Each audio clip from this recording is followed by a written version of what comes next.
Welcome everyone. 3 cheers here, and today we're going to be going over some more videos. I got the Code Red in a Frostbite bottle, so I'm ready to go. Ice cold Code Red. Very awesome video just posted by Tristan Irvin. Let's go over it real quick. I don't want to take away any of the suspense of this video. It's a good video. I want to just sit and watch the entire thing again, but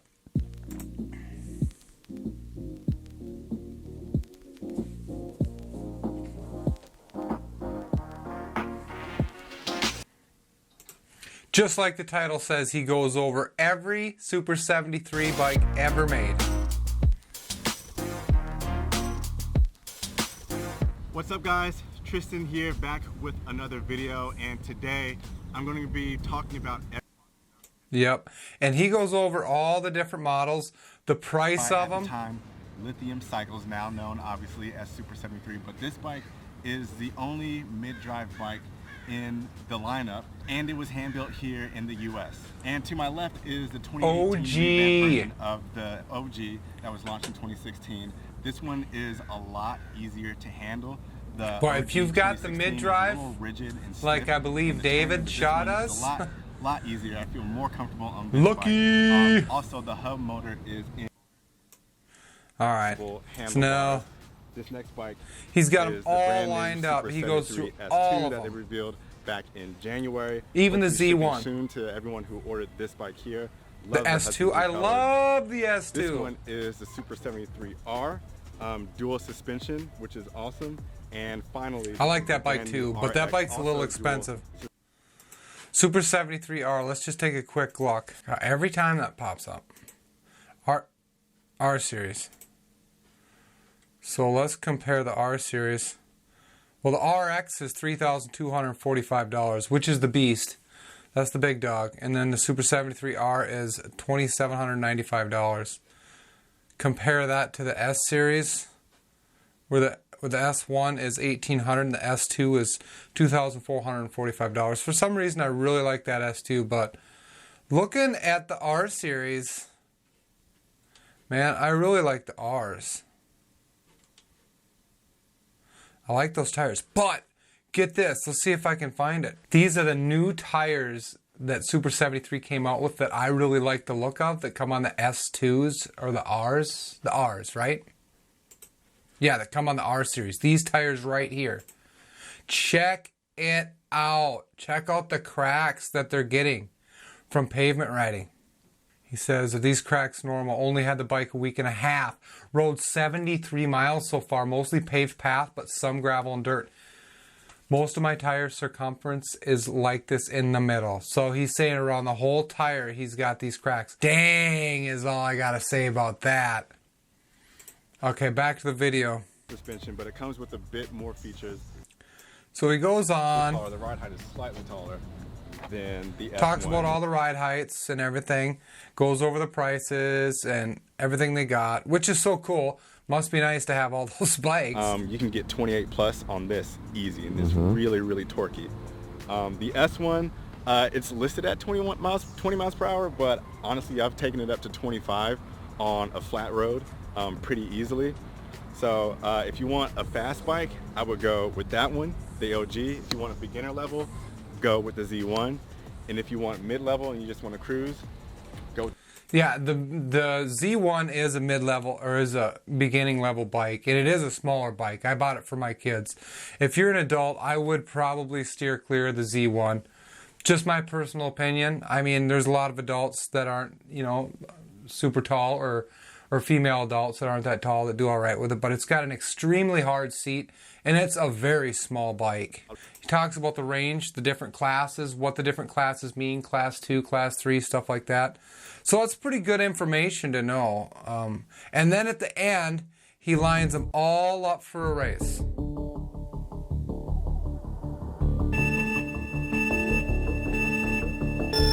And I don't want to...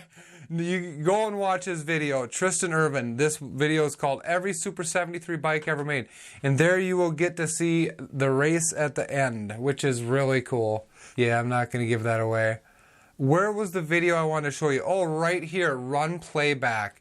He takes a Super 73 Z1 and he puts a Kuntag 25 amp controller in it, and the Kuntag, or the display that runs that controller in the color form, in his Z1. And where have we seen this? Right. I think 3 Cheers made a video on that back in April of last year, a 3-part series, telling exactly how to do it. He doesn't build his own battery, but he goes over everything of how he did it. You know, he's got a lot of subscribers, this guy here. He's got 42.5K subscribers. His name is Run Playback. He's good at making videos, so I will admit he did make a better video than me, but mine's good too. If you want to check his out and check mine out both, let's see. Let's just go. So I will show you. Oh, let's just go to playlists. And let's go to the e-bike video. Oh, no. We're going to go to view full playlist. And as you will see, here's when the project started. I started building my own battery. The cells arrived for it. And when was that video? All right, everybody.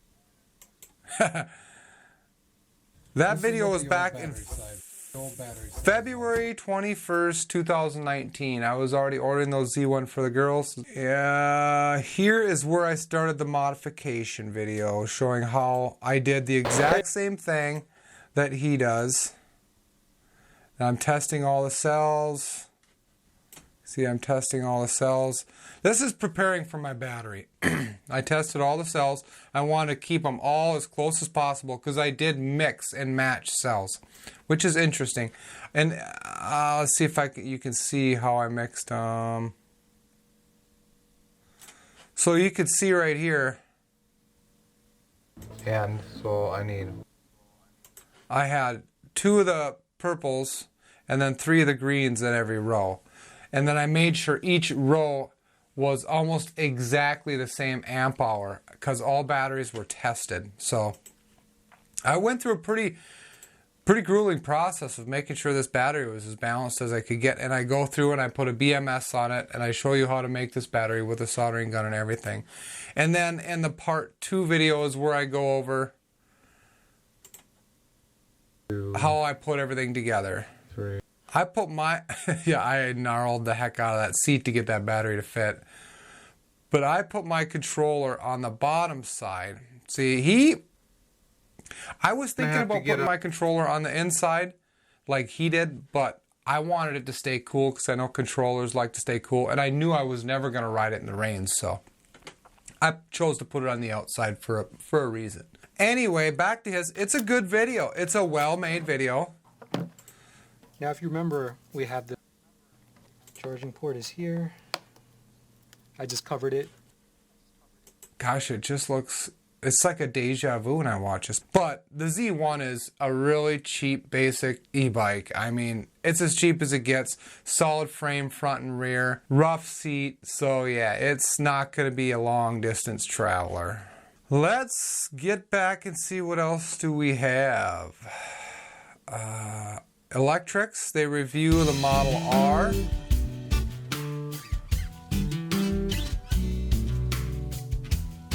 And Micah, he has inspired me to do a lot of battery building. I watched a lot of his videos to learn how to build batteries. So Micah, he's helped me out a lot, and he's reviewed so many different things. Like all of Electric Bike Company's e-bikes, this one was built right here in Newport Beach. And we're going to be going on a test ride through this beautiful beach community. So yeah, it looks like a decent bike. It's kind of an old school looking bike, and just looking at this thing, it's pretty incognito. You got a wire coming up there, but other than that, and you got a battery. Some of them have the, look at there. You can even get it without a battery. Look at all the different styles you can get. So that's pretty cool. Now it's built in the USA, but using global materials, we know. We know where all the motors and stuff like that come from. Hopefully the cells are coming from Japan or South Korea. Alright, so which one was he trying out? Let's find, where is the Model R? There it is, $2,199. So it's up there in price. You know, gosh, there's just so many selections to choose from. This is almost $2,200. Now, I think I would probably get a Super 73 S2 before I'd get this for another, what, $200 more. But that's just me. Some older people, like my mom, would probably like this bike much better than that one, because this is more of the classic looking bike. So yeah, he goes over this bike, and look at the display on it. Would you take a look at that? Huh? Is that the same one? Is that like a Contig display? I believe it is. I believe it is. He doesn't specifically go over the display. Here's the motor. I'm going to check out these specs. We're rocking a rear-geared hub motor that might be rated for just a nominal 500 watts, but actually puts out about 1250 watts of peak power.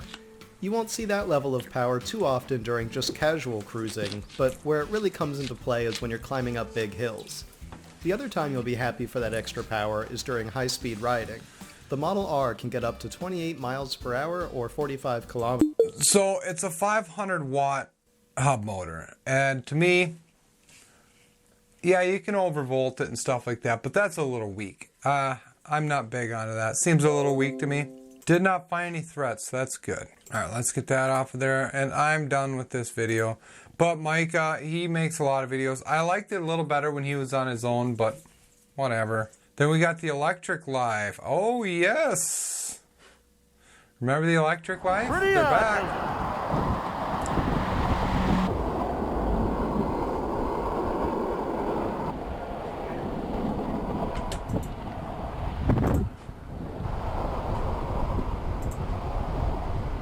I've lived in the city 20 years and never been on the other side of the bridge. Exactly, without, like, you know.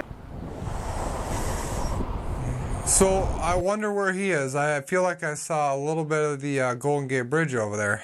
And look at what we got here. Golden Gate.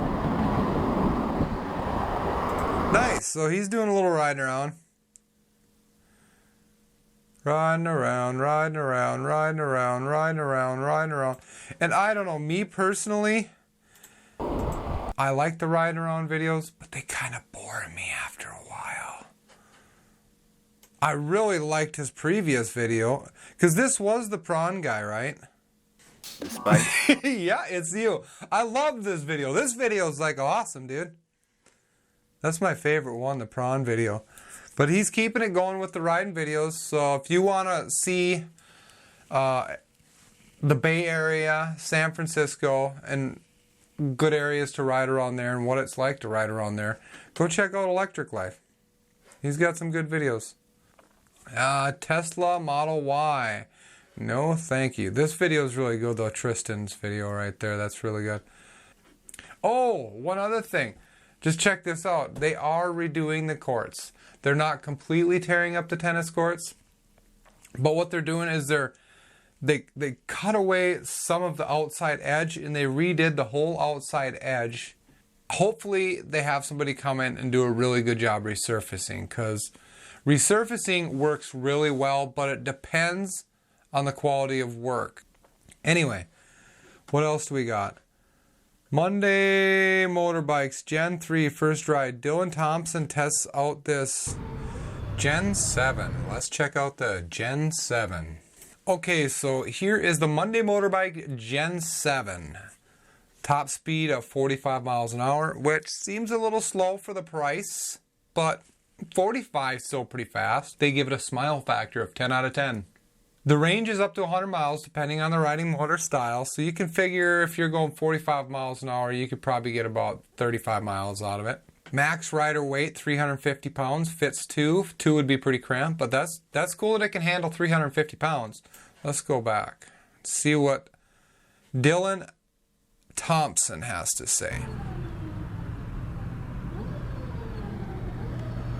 See his keychain?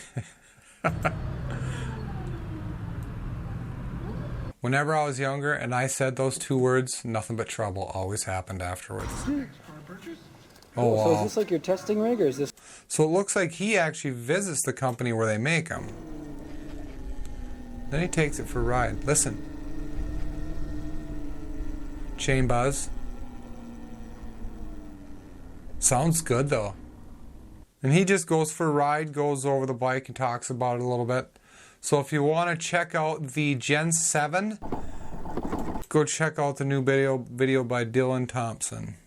That's pretty much it for videos. Let's just go to Facebook for a little bit and just, there was a couple things I wanted to go over. Oh yes. I am not going to pronounce that name right. Can Google help me pronounce it? Gosh, where was I? I'm losing it. Yeah, I'm not going to, nobody's going to be able to help me pronounce that. Let's get this off of there. Dang it. Yanu. There you go. So Yanu had his bearings go bad. Look at that. I mean, what did he soak it in salt water for a week? Look at that. I don't know how it happened, but look at those bearings. That's really bad. So he found out where to get them, or what size they were. He went to a bike shop, and he says to me that they are an ABI 6000 seal cartridge bearing. Hope this helps. And then he goes on with even more information above and beyond, bro. Thank you very much. Inside diameter is 10 millimeters, thickness 8 millimeter, and he gives all the specifics on it. And the brand is even called Enduro. That is so awesome, dude, that you went through the extra effort to help us out by putting that down there. We all appreciate that very much. And then another thing I want to go check out Rob Young. This guy is always modifying absolutely everything. And look at this box of parts he has. He's even got a full City Scrambler frame, like with nothing on it. I don't know how anybody has the money to just throw around like that and just, dang. Joseph, Juice City Scrambler frame swap to a Circuit LV frame kit mod was a success. Wow. So I do love this frame. And I believe Rick Rowan has one of these frames too. I'm not sure. Looks a little bit different though, but gosh, that's cool. See, now he's got suspension in the rear. That looks really cool. I like it a lot.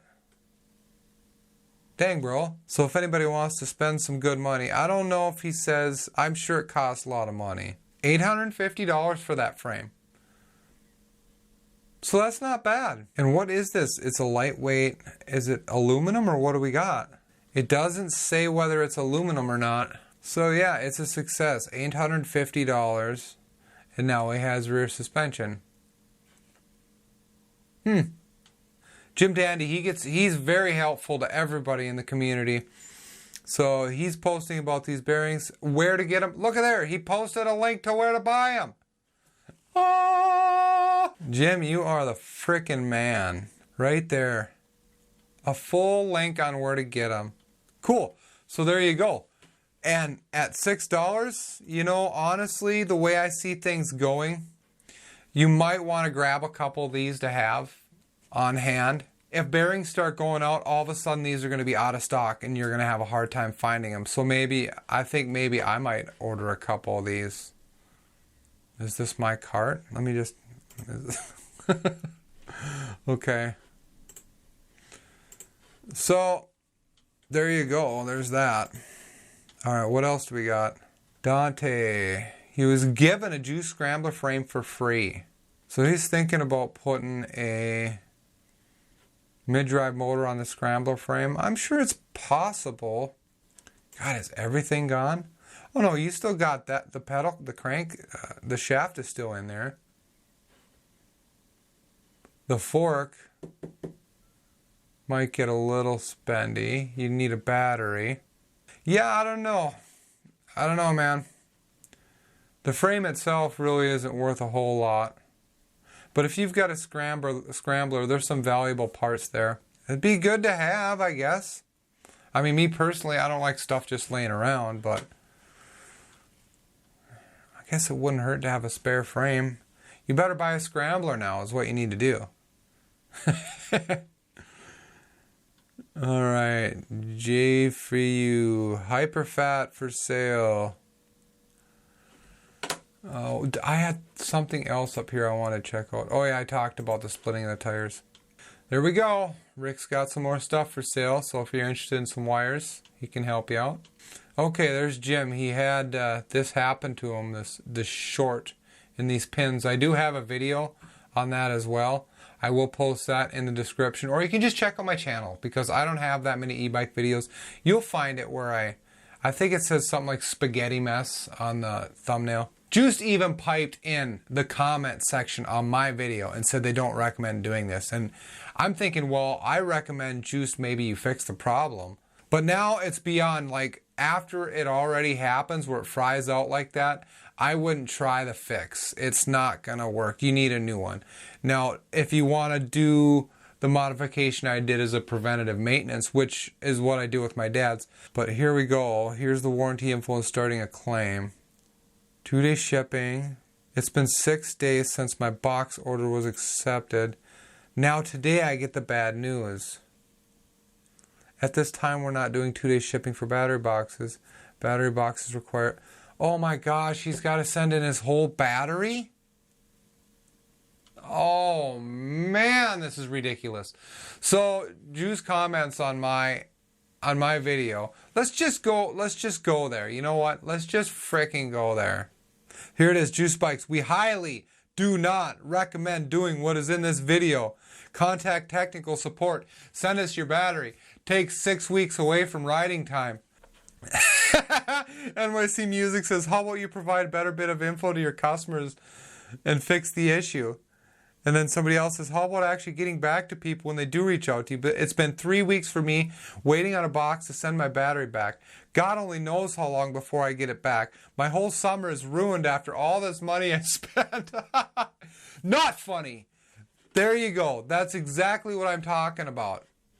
So now, here we are. Jim Dandy's going through the same frickin' process that this guy has gone through. And this guy had to wait 3 weeks. 3 weeks for them to send it back. And that's kind of the problem with, you know, buying a bike from a company that doesn't have any dealers anywhere. They're just selling them out from their warehouse. You know, when you do have warranty issues, it is a pain in the butt to deal with. Entire process is around 4 weeks, he says. Oh, and now with the state of California possibly shutting down. Oh. Okay, guys, so I'm going to wrap it up right there. This video is getting a little bit long. It's been nice seeing you guys again, and I'll see you in the next video. Peace.